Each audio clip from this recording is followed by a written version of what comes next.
name is H1 Manabat. I work uh, with Formar Div, Las Vegas Fox Company. So I'm gonna go over the FM material.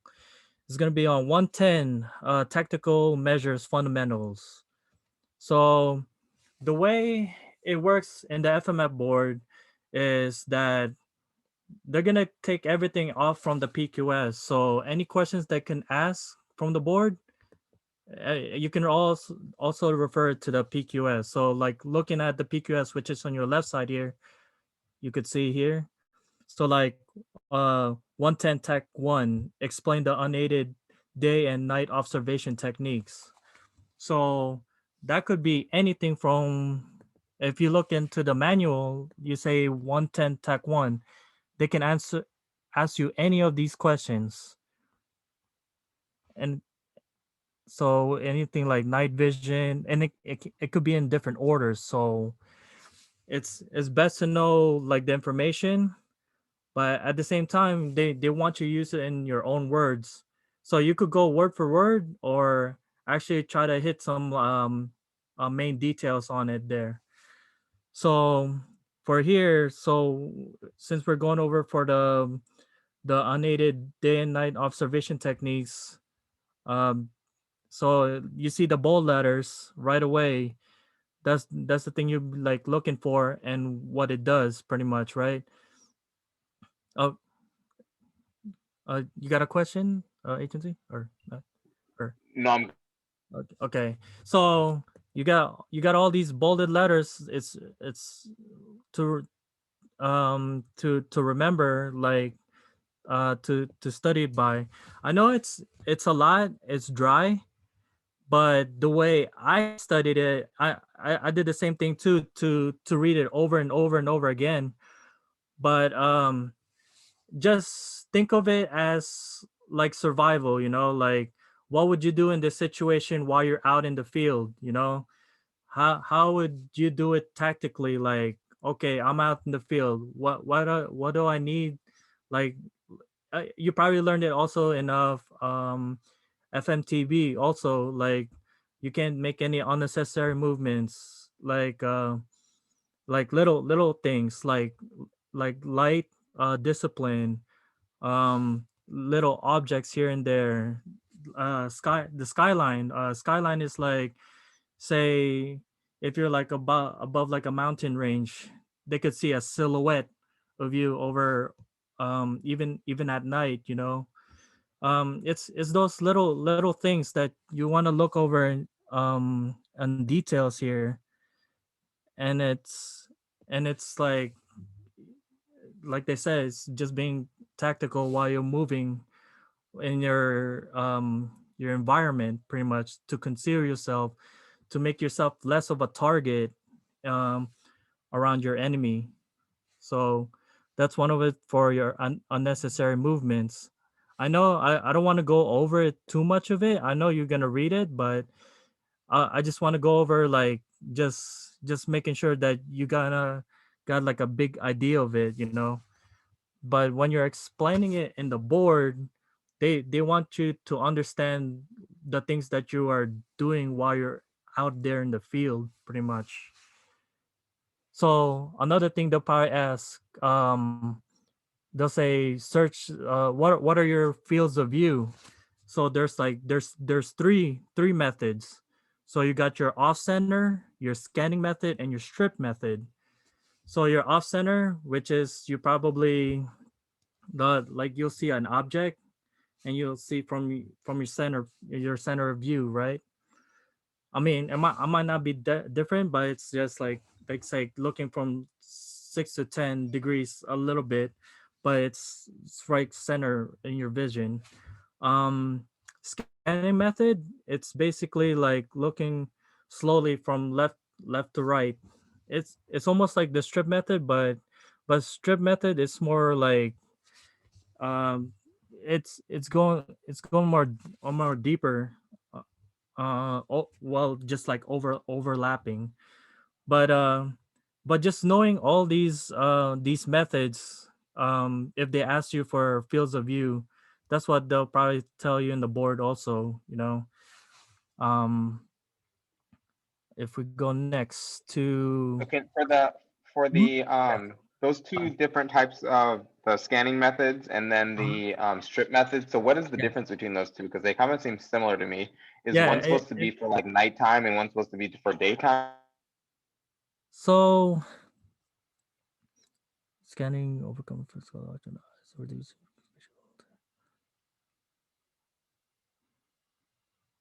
Yeah, yeah. For the scanning method, if you say it says here, right?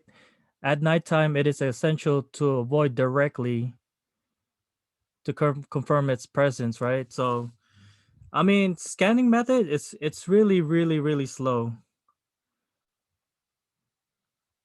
Um, let's see.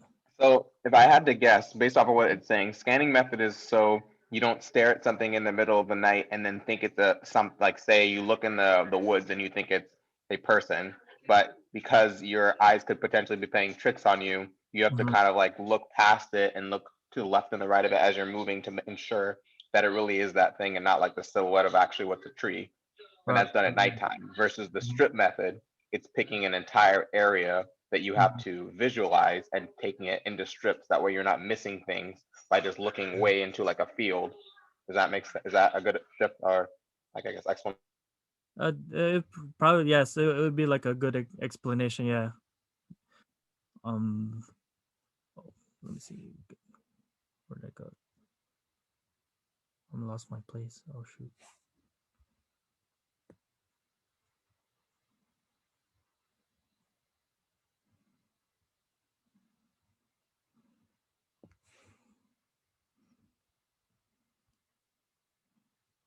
Okay.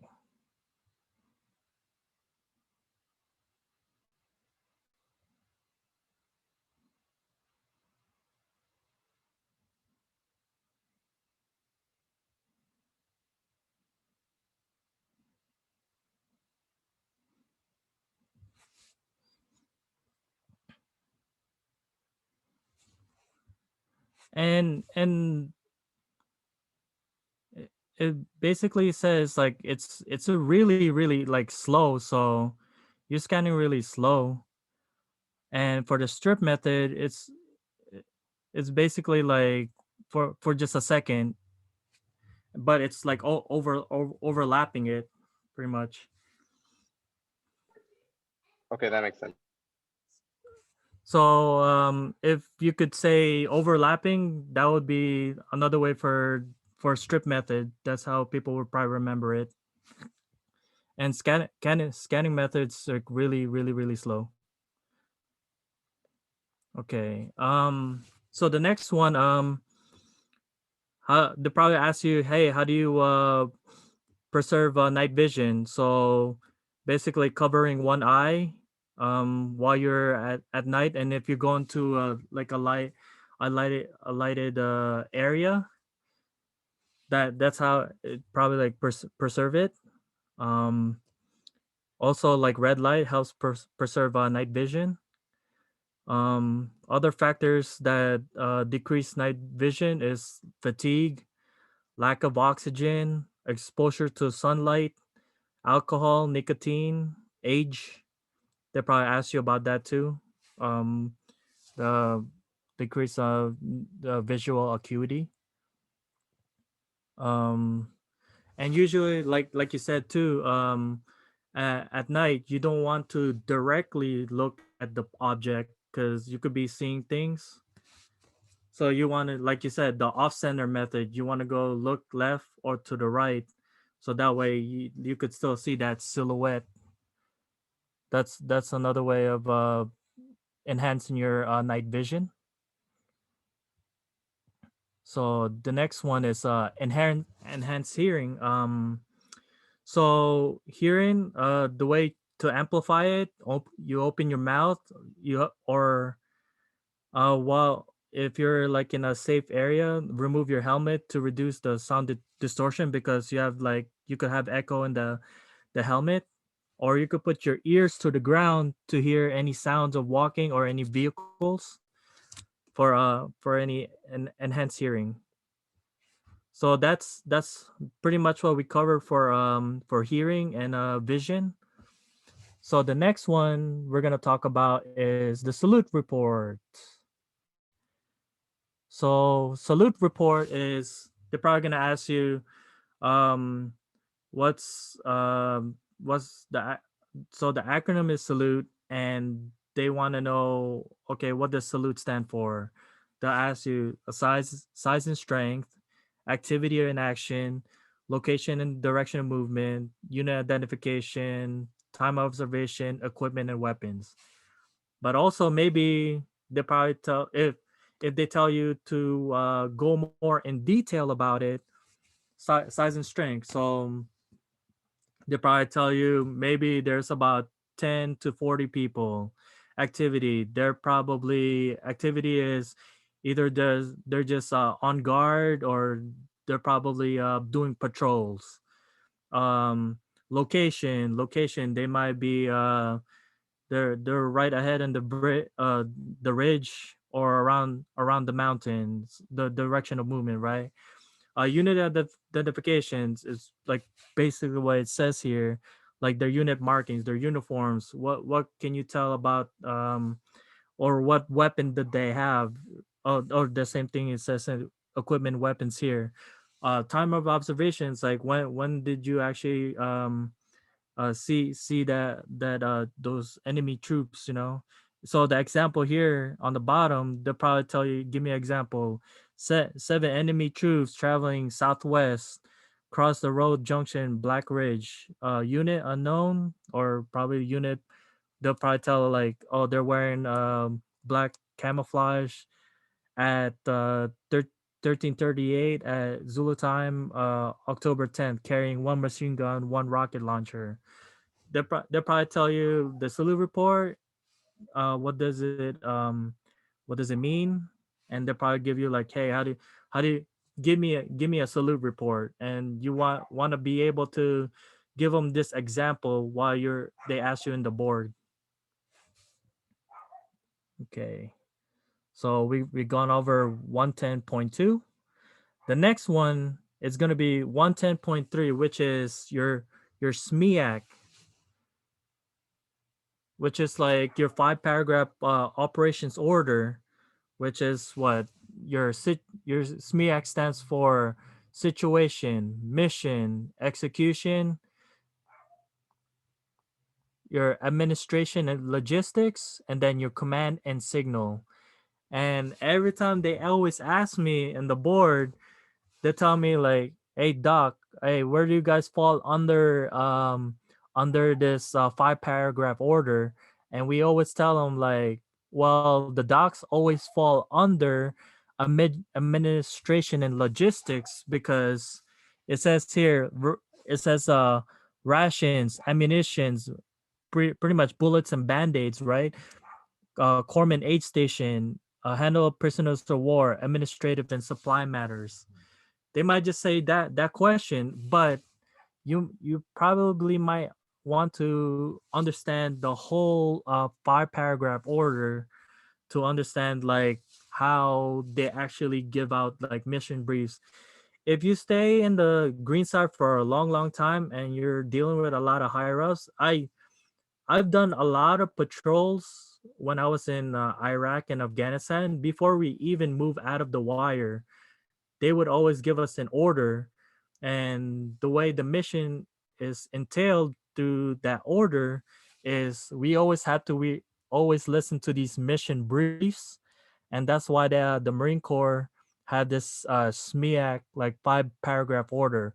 So if something were to happen, like a situation, they can always throw any situation into any scenarios. It could be anything, right? Whether it be like the environment, the enemy forces, friendly forces, like it says here on the situation. If that's supposed to happen or something changes, that's why we have this five paragraph order, which is like pretty much like our little guideline while we're out there to say like, okay, if something happens, it can be covered pretty much.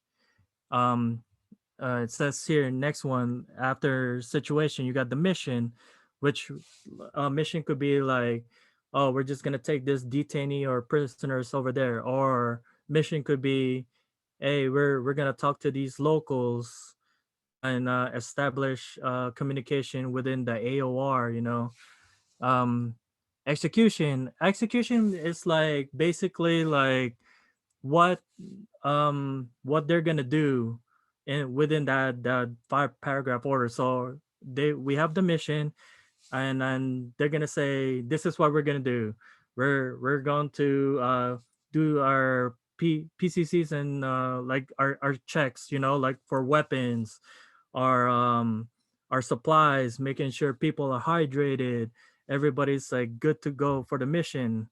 And then next, they're probably like, okay, after we did our checks, the next thing that we're gonna execute is that we're gonna go out to the wire and we're gonna start walking and as start going to whatever that compound to talk to that person. And then the next thing is they'll probably tell them like, we're gonna execute like what's that called, like a security to make sure they can talk to whatever they need to talk to and establish that security for personnel and also for the troops.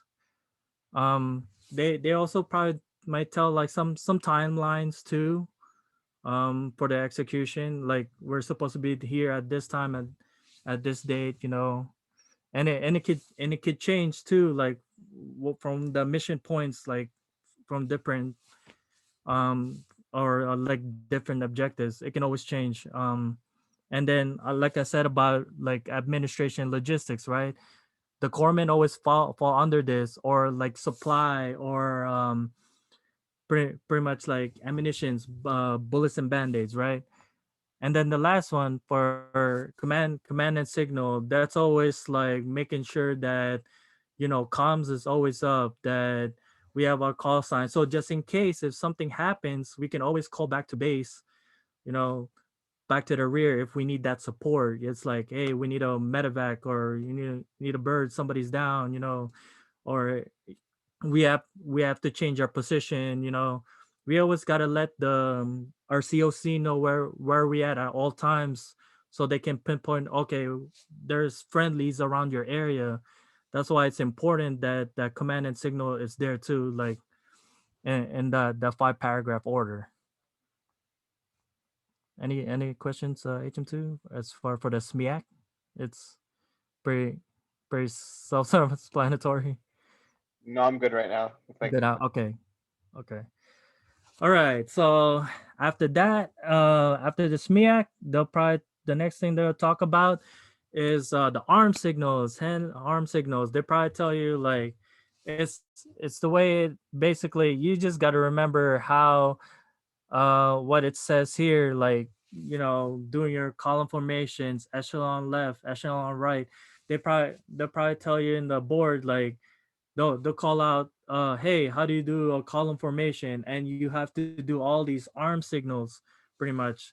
You just got to remember it, like echelon left, like your left, pretty much like pointing down to the ground, that's your left, or echelon right, pointing to right on the bottom, right? Or your skirmish left, or skirmish right, um basically just looking this over, just remember all your hand signals here. Is if is there anything HM2 that's is it like I know I learned in FFTB2 also, like it's just like pretty much a review for me, like looking at the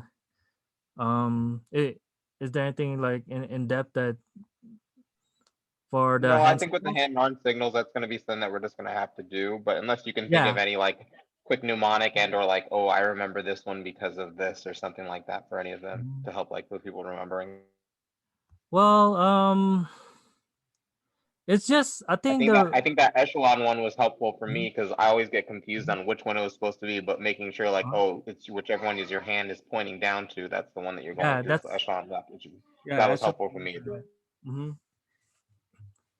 and so it's the biggest thing is just where people like, hey, it's like my left, that's like, your left, and people are just like forgetting, like they like switching it off, so sometimes you kind of have to face your troops and just to orientate them and say, it's like my left is your left, and then kind of turn around and say, just point it to the ground, because a lot of people, they'll face to the group and they'll all get confused and they're like, all right, I'm just gonna turn around and point it this way, but as long as people like understand, like, okay, this is an echelon or this is a skirmisher, like a wedge formation, fire team, if everybody knows like the hand signals. But like in the FMF board, they just call it out. And sometimes they'll tell you, like, do you know all of it? And if you don't name all of them, they'll probably help you a little bit and say, hey, do you know what's a close up? Do you know how to do a close up? Do you know a platoon? And that, I mean, for the most part, when I was going over some of the guys to get their pins, they never really had a hard time with this one, as long as they just practice it, and they no, and we'll help them if in the board. They probably they'll just like call it out. Okay. So next one, 110.5. So define and discuss the safe when constructing a fighting position. So uh this one is, so safe is like an acronym for constructive fighting position. So as security, set up a security before digging. So you just don't want to dig and somebody just picks you off. You want to have like your fives and 25s, or maybe like some kind of like 360. Well, fives and 25s, or your guardian angel is fine enough to Can you set up. explain what that means? The 525 fives and 25s and the guardian angels. Okay, so like for security purposes, so like you have one in the front and or the back, and they can get the half of the circle, right? Like they're covering each other's back, so that's how you get your 360 security. Some people, they might have like a fire team, and they'll do a 360 to set up their security. But if you only have maybe just three people or even two people to set up for security, they would always set up that. The reason they have the fives and 25s is because well, that's when we kind of like dismount, or if somebody's gonna throw like a grenade, you know so they won't just take out the whole like whole troops, or a whole fire team. They might take one person is better than five people, all scrunched up together. So they'll have the fives and 25s, like that spacing pretty much. So, and that's part of your security, right? So you set up your security, and then now you're gonna have to set up your automatic weapons, whether it be like a 249 or was the 50 cal, right? To orientate where you want to point it at, or to set it up at, right? So you orientate it to where you want to shoot it at, and then after you set up your automatic weapons, then that's where your fields of fire. So like your fields of fire can like making sure that you're not like overextending to the point where, like, oh, okay, I might hit my like there will be other guys that might set up their fighting positions too. And you don't there might be that overlap, but you don't want to go over it to where you end up shooting like friendlies, right? Friendly fire or something like that. So that's why they have the fields of fire. So like it'll probably overlap a little bit, but not too much to where like okay, we're hitting friendlies, that's why they have that fields of fire like straight out, and they're not going too much, but it's covering to where like okay, if the enemy steps in this zone, it's like we can take them out, but there'll be like okay, fire team here, and then overlapping it, which is another fields of fire, there's another fire team, like for setting up their fighting positions.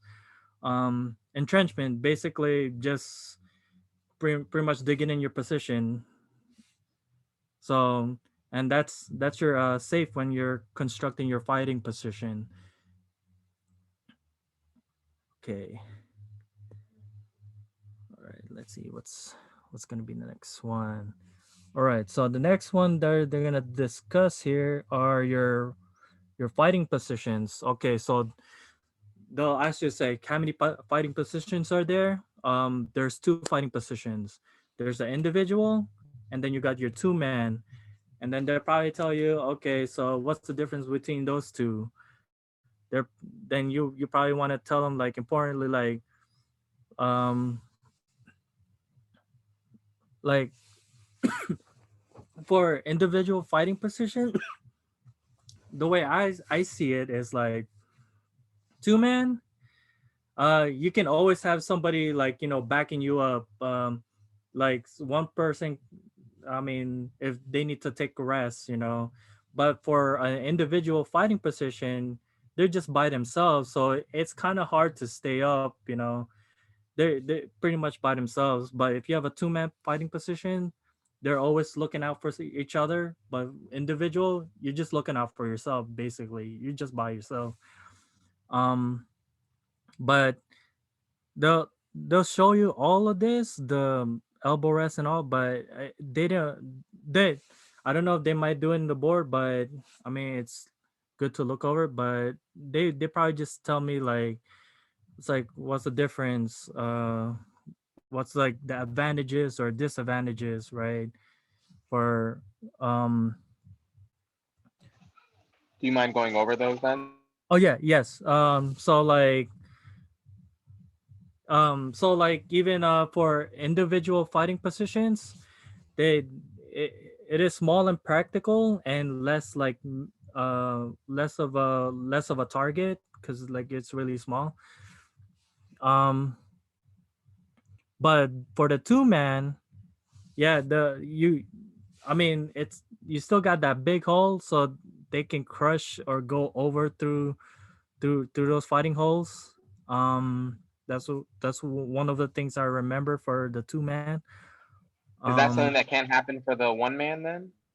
the one man, nah, because like it's really like a small hole, but for the two man, it can collapse on you pretty easily.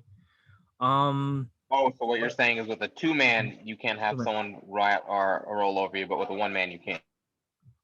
Oh no, for the two man, they can roll over them, but the individual, it's really hard.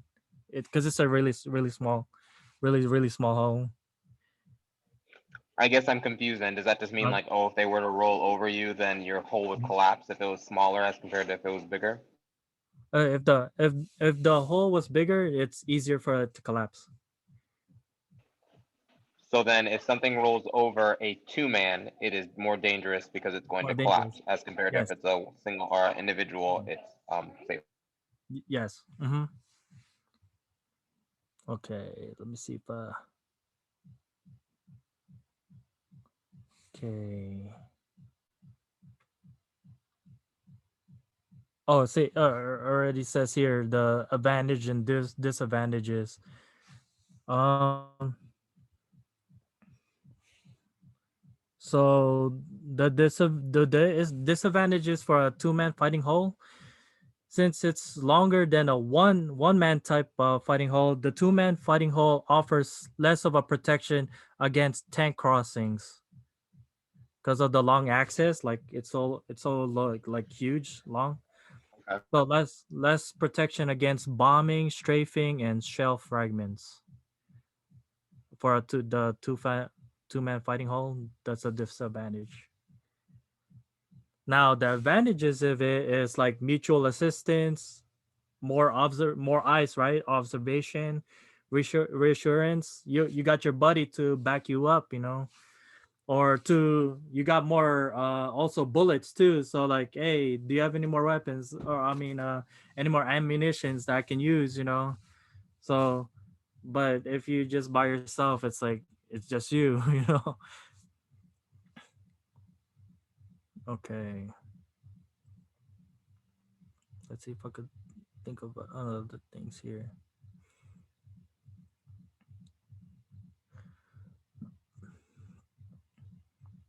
Um,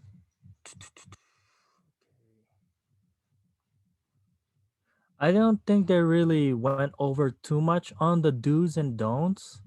If you saw here, but they only they asked me was like the advantage and disadvantage the difference between the two man and the one man fighting holes. Okay. I feel Yeah. like a lot of the do's and don'ts are probably more common sensey, especially like, oh, don't mess up the natural area, conceal when you can. Don't give away your position. Yeah. All right. Discuss the armor protection level system. Okay. So basically, like it's like like the threat counter, like for our base. There's different types of protection for the base, but this one is more like for your personnel. So um when we're like going out, so it's almost like the same things, like l- you'll see the APL here, like level 0, which is nobody armor worn, right? Then you got level 1, you got your vest PC, and then your soft armor only, which you don't even have the sappy plates or anything at all. You're just wearing the vest itself. Level 2, you have everything, but now you got the armor plates, just the front and the back. That's it. And then level 3, you got the front and back and the side sappy plates. I know when we were in country also, they also have the one for your pelvic too. Not I'll be honest, like not everyone got them, but they should, like usually everybody, like I'm pretty sure with infantry now, like they have all the high speed shit, like the front back side, and also like just to protect their groin, for their sappies. um but yeah, those are like your armor protection level. They probably just ask you like like from 0 to 3, like what are the difference, and you gotta explain to them. Okay, armor, no, okay, 0, no armor.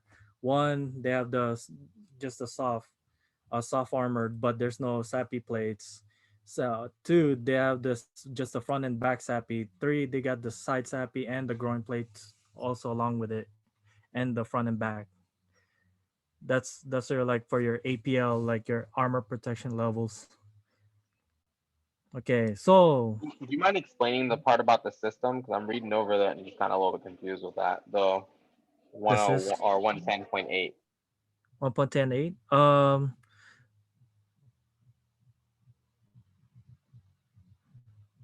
So like I said, like when we have like different I explained to, like, say there's threats in the base.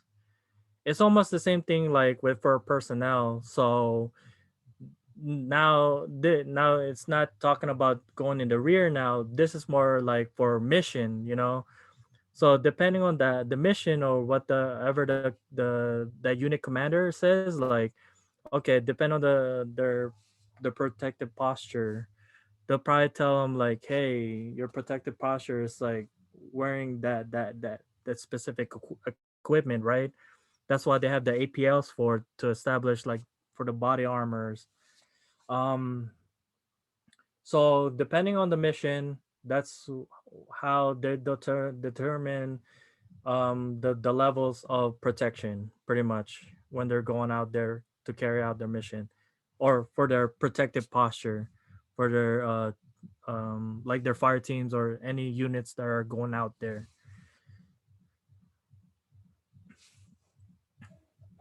Okay, that makes sense. Okay. All right. All right. The next thing is 110 point tag 10. So you have your camouflage, cover, concealment. So basically, you gotta put in your own words the difference between camouflage, cover, concealment. I know they probably taught you in FMTB, but like camouflage, it's pretty much the enemy. It like your equipment, your position, everything. They look like the same as the environment. You pretty much blended yourself in the environment, but it's doesn't cover you from any of the enemy's attacks, like the bullets, the shrapnel, and everything. So you're not protected at all. You're. I mean, you're blended with the environment. The enemy won't be able to see you, but you don't have that protection. Cover. Cover is anything that basically you're protected. Like there's some kind of barrier like that stops the bullets or any rounds, flames, NBC attacks. Uh, um, Cover can also conceal you from the observation, like just hiding behind the wall. And then the word concealment is basically you just tell them like hide you from enemy's observation, but it does not protect you from enemy fire. That's almost the same thing as talking about camouflage. You know, you the enemy can't see from like they're observing, and then they can't see what like from their surrounding. You're pretty much concealed. Same like with camouflage, like you put everything to the environment, you know, but you're not protected versus covering concealment. But if they'll tell you like camouflage and concealment, they're almost exactly alike, but just to twist it, it's just like camouflage is keeping yourself, your equipment, and your position from looking what they are. Basically, um, just uh, putting all your equipment, yourself, and your position toward like blending towards the environment. And concealment, it's just taking yourself or hiding you from like they can't see like the from the environment, like oh we I can't see them, they're probably from the enemy's observation, but it doesn't protect them from enemy fire.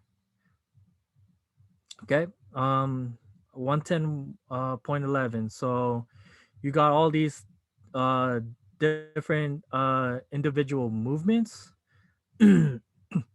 Some probably they might have you just explain it, but there's some they'll probably tell you to perform it too. But most of the time when I was in the board, they tell us like high crawl, covering concealment available, poor visibility reduces enemy observation, greater speed movement is required for high crawl. um they probably tell you like how to perform it. And if you just think about it, and then like do like keep your body off the ground, rest weight in forearms or legs, cradle with arm muscle of the ground, you know, like if you start to perform it, you start to tell the difference between a high crawl, low crawl, back crawl, or rush, you know, like you'll see start to tell the difference, like okay, why is this good like tactically. It's like what's a advantage or disadvantage. You start to like break it down more. Like I know a lot of people would, like read it over and over, but even performing it you're like oh okay, like low crawl, yeah, good for observation, but speed not essential, so you're going there really slow. Back crawl, you're pretty much towards your behind your back, and you're sliding your head first on with your back, and you're pushing forward with your shoulders or and your heels while you're carrying your weapon like almost to your chest or your body.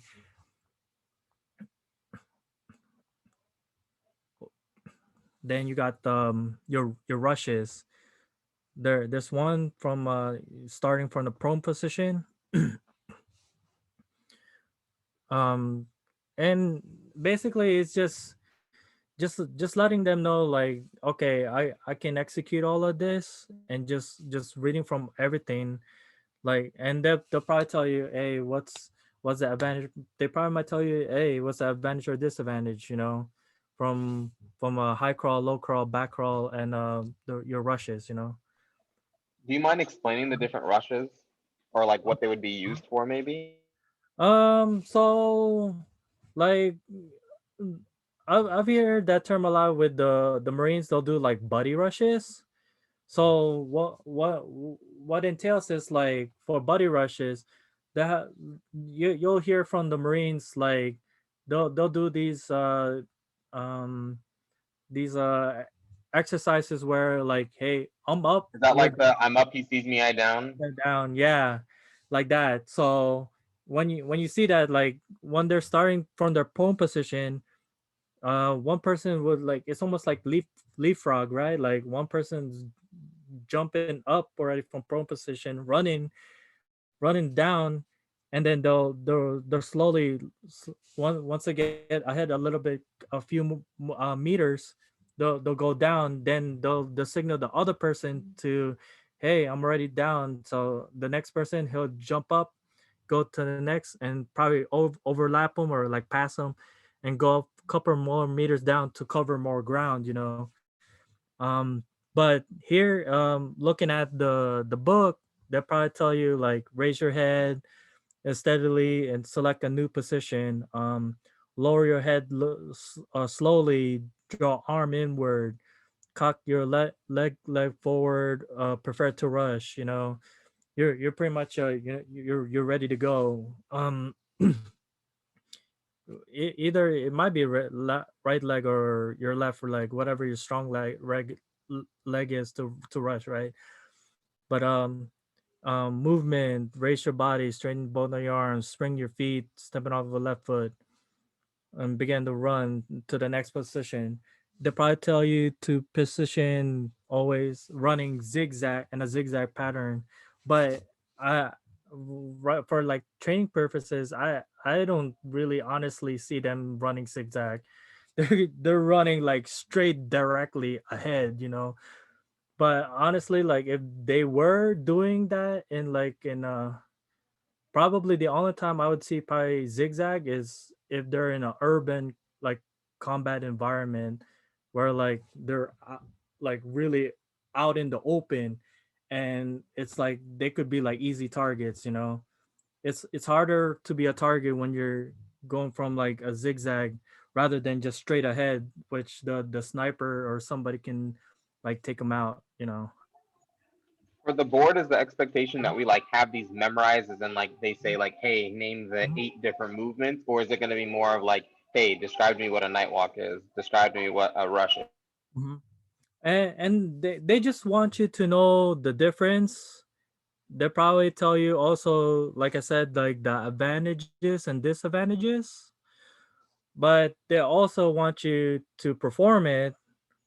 So I mean, you're halfway cheating already when you're like, is it okay for me to perform it? Or like in the back of your mind, if you remember the movements, I know it just reading it off the book, it's like it can be it could be dry, but at the same time, like you think in your head, like even in medical, right? Like, oh, like everything's all in your body, like all the answers. It's the same thing with like the movements when I mean, I see it daily, or I've seen it since like all my corpsman coverages, like what the Marines do. um but for somebody who hasn't seen it, like, or haven't seen them train, it's really hard when they're like, I don't know what a rush is, I've never rushed, like, like they they might have seen it in MTB, FMTB, but it's just yeah, it's just explaining it in your own words basically, and you have to be really honestly like just tactical about it. Don't just like, oh, I'm just gonna jump straight up. Like, is that tactical, or are you just gonna pop up slowly, like, head, and draw your arms inward so that way you're less of a target, right? Like, you just think in the back of your mind when you're explaining it to the board members, like, okay, this is why I'm doing this tactical movement, high crawl, low crawl, back crawl, you know that as long as you know tactically like what you're doing pretty much. Not, I know, like, just reading it, it's like, oh, it's too dry, but in the back of your mind, you're like, this is what I would do while I'm at the field. I'm not gonna look stupid, make myself more of a target or more of a liability to my unit. So that's why, like, yeah, so that's why, like, I'm just reading some of this off. It's like, yes, it is dry, honestly, but to actually perform it and then explain it in your own words and being tactically, like, proficient, or like you have that tactical mindset of like, how can I make myself less of a target, so that way they're not gonna pick me off, you know like here, like night walk, I think of it, or night walk and creeping, I think of it as like ninja style, like, heel down, foot first, so that way you know what the spot that you want to go to, grass, bush, or other obstructions. Like, you don't want to make a lot of noises. You want to keep yourself balanced. um your rear foot, lower the foot gently, and then toe first, and making sure you're not making any noise. Step over fallen logs or branches, not on them. um and it's just basically transferring your body weight on that foot, so that way you have that balance, and also you're making less of noises while you're moving. And that's for the walk. Well, creeping while you're on your hands and knees, making sure you're feeling like if there's any twigs or any leaves that can make noises. Clear a spot for your knee. Like, it sounds so it's self-explanatory, but at the same time people miss that, or like, okay, to keep yourself from being a target. It's basically noise. You keep thinking, well, how can I make myself less of a target without giving my position away? Because being out there, they can hear a lot of noises, right? So, take all the twigs or leaves, if you could see them or feel them, and you gently want to pat them down, like, not just like, scrunching and like trying to look for them. um yeah, just making sure where your knee and your hand placements are when you're creeping up. Crossing the wall. So, I remember when I was in FMTB, they would always tell us to, like, kind of pat the top. You can't just like jump over the wall. Somebody might pick you off. So, like they said, reconnaissance the wall before crossing. So if you want to go jump over the wall, you have to first feel on the top of the wall, and to quickly roll over the wall. It's almost like getting half of your body, pretty much. You're like chicken wing over, like half of your arm and your leg, so that's like keeping a low silhouette, instead of like, just a lot of people, when they're popping off the wall, they're just like pushing themselves up. It's like, nah, you don't want to do that. You're making yourself more of like a big target. So you kind of want to be like chicken wing and like laid flat, almost flat, close to the wall, so that way they can't pick you out. That's a way of you crossing the wall. All right. See next one. Observing around the corner. Let's see. The most common mistakes made in the at a cornering the wall is allowing the weapon to extend beyond observing. Yeah. I've seen a lot of when I was doing a T triple C. A lot of people when they're like stacked up in the wall, they they they already have their muzzle all pointed out, and I'm like, I could see that, but yet they're not like close, like they don't know where their weapon discipline is, you know.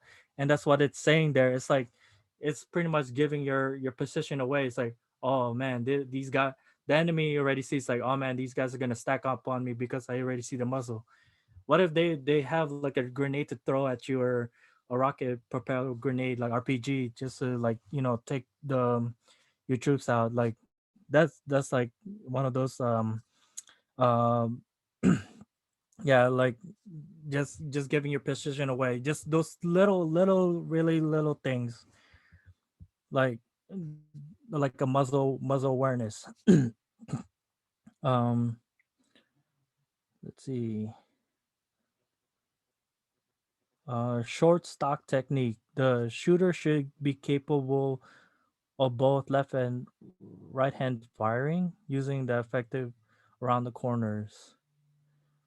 Short stocking the weapon will prevent muzzle from protruding, ready to fire visual contact made with an enemy. So like when they're probably now these days, I want to let me see if fire. Oh, short stocking technique. Okay, so um, protruding, ready made with an standing position. The shooter is supposed to at the height of the enemy will expect. Tar- Common mistake when firing in the corner is the standing position. The shooter exposes himself at the height of the enemy. Expect the target to appear, exposing the entire body length of the target of the enemy. um, I mean, now these days, like with the weapons systems that we have, I mean, back then, I think the docs they used to carry M9s like P shooters, but the enemy now these days they're with full automatics or any semi-automatics, you know, like AK-47. So docs are now carrying a lot of more like M4s. Um, so you know, in a firefight, at least doc gotta protect himself, right? So to prevent any like protruding, like short stocking your weapon, you when you're actually and like in the like just reading off this, like when you're firing a corner of the wall or standing in a standing position, sometimes people you want to keep yourself less of a target. Sometimes people like move a little bit to the side.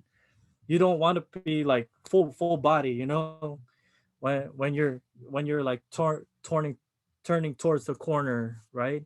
Or you're popping towards the corner, you like pop a little bit, you know, but not like, okay, you're gonna expose your whole entire body like in a standing position just for them to take you out, you know.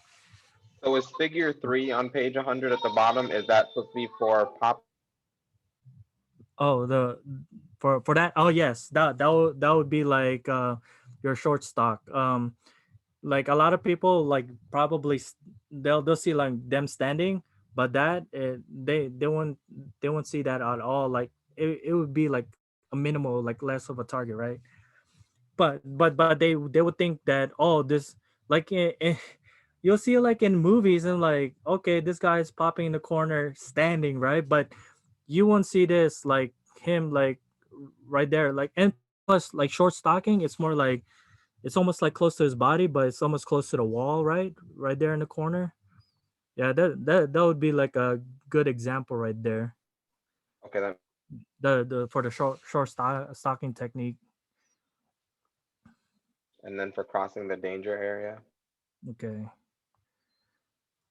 Oh, so your danger areas, like say your streets, alleys, parks.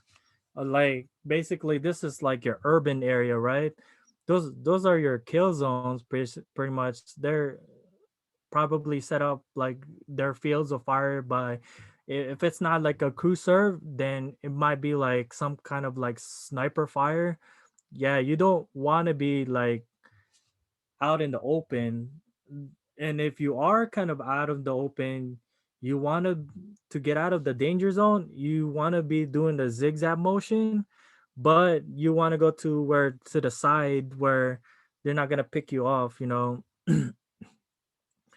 So, like say, the correct procedure: crossing in an open area, develop your plan of movement, so you know where to move. You're not just like half-assing or guessing. Okay, we're gonna move into, no, you don't want to move in the open area.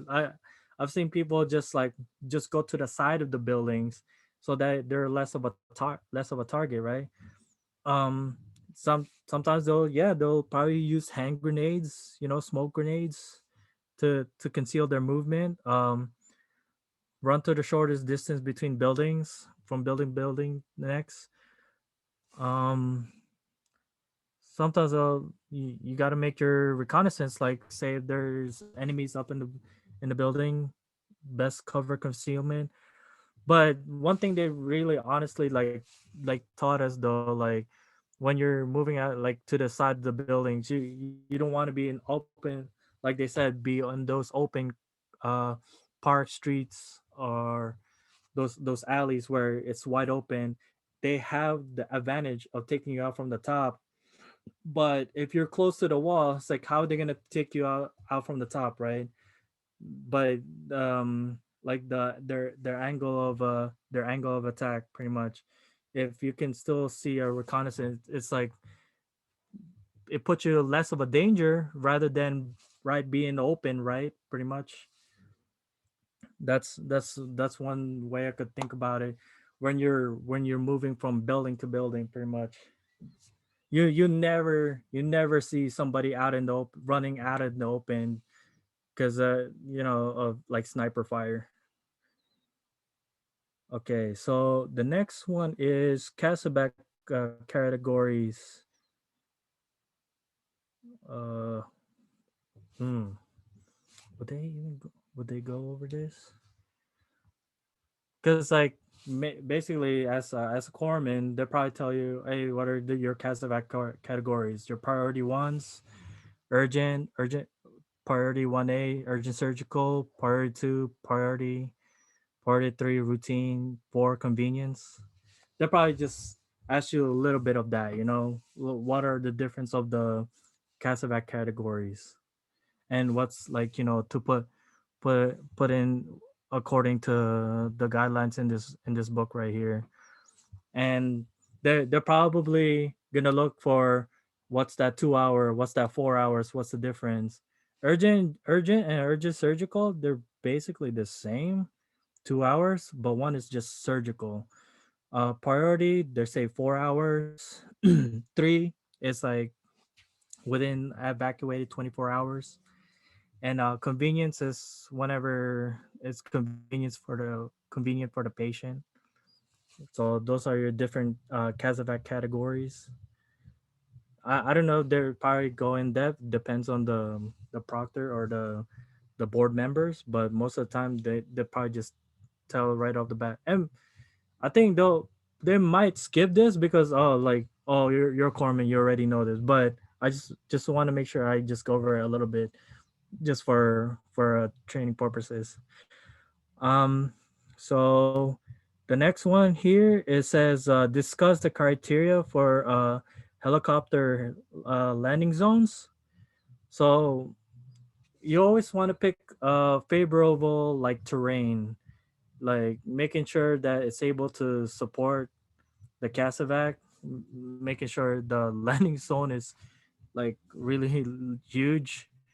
I mean, there are some lengths here to remember. There are a lot of the numbers like your Huey, your C Knight, your 53 C Stallion, 50 D and E. But they'll probably tell you like just to make sure that you're just knowing the landing zone. Them that will probably maybe in your test questions, but as far as like like say for the selection of the landing zone, they'll probably just tell you make sure the terrain is good, like it's level, like that's not gonna collapse or could support the casevac, you know. um See, it says like flat open space hilltops. You'll probably are good enough to provide security, also 360 security. Let's see. All right, and I think that's for the casevac. And the next thing, procedures for requesting a casevac.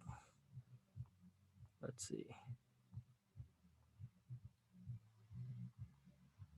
Usually, like when I was out in country, when we were requesting a casevac, the you, people just gotta remember their nine line. For the most part, if in like real fast situations, they just want to know where the location, um, the location, call sign, um, and then like what type of patient, and they probably like send a bird out right away, you know. Um, but according to here, it's it goes by the book. It'll say like helicopters requested to the battalion, platoon, rifle commanders. It, I'll get a request, but most of the time we'll just request it to our COC. Honestly, like in a combat situation, like to request like our radio man, which or one time when I was out in Nowzad, like my first sergeant was the one that actually called to this COC back on base. When I had one of my guys got a shrapnel to his arm, and it took about what 8 minutes for the bird to fly out. Pretty much when we called out like call out for the Casaback request. And it's just remembering your nine line. I'm pretty sure that's the easiest way to request your like your Casaback through your chain, which is pretty much your whoever's in charge of the comms. Okay, and then yes, they check they show all the for the Casaback your nine line, right? Okay, is there any more? And that's it for 110.